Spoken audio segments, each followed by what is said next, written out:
আমাদের 5 নম্বর টাইপটি হলো গণের আকার। গণ আকারে আমরা কিন্তু উৎপাদকে বিশ্লেষণ করতে পারি। তো উদাহরণ 27-এর ম্যাথটি আমরা ঘন আকারে উৎপাদকে বিশ্লেষণ করব। তো আমাকে দেওয়া আছে 8x³ plus 36x² y plus 54xy² plus 27y³ কে উৎপাদকে বিশ্লেষণ করো। তো এটা আমরা উৎপাদকে এখন বিশ্লেষণ করব।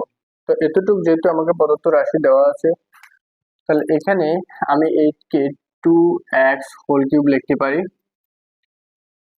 প্লাস, এখন যেহেতু 8 কে আমি 2x³ লিখেছি, আমরা গণের সূত্র থেকে পাই যে a³ প্লাস 3 ইন্টু a এর মান কত 2x হোল স্কোয়ার, এর মান 2x তারপরে হোল স্কোয়ার, তাহলে আমি এখানে কিন্তু 4, তাহলে এখানে হলো 4 আর এখানে 3, 3 4 12 আর 12।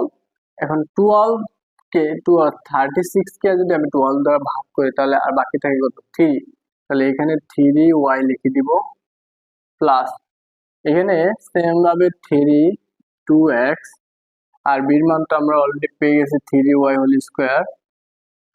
তাহলে এখানে দেখো, তো আমি যদি গুণ করি 3 দুগুণে 6 6, এবং এখানে আমি কত পাবো 3 স্কোয়ার করলে 9 আর 9 আর 6 গুণ করলে 54 পেয়ে যাব। তো এখানে প্লাস 27 কে আমি লিখতে পারি 3y হোল কিউব, 3 কিউব করলে 27 হয়। তো এবার এটা হয়ে গেল কি সূত্র, a প্লাস বি হোল কিউবের সূত্র, তাহলে 2x plus 3y whole cube. তাহলে এখানে কি আমার উৎপাদক বিশ্লেষণ আসে? না, উৎপাদকের বিশ্লেষণে বলছে যে প্রত্যেকটা রাশিকে আমাকে আলাদা আলাদা রাখতে হবে।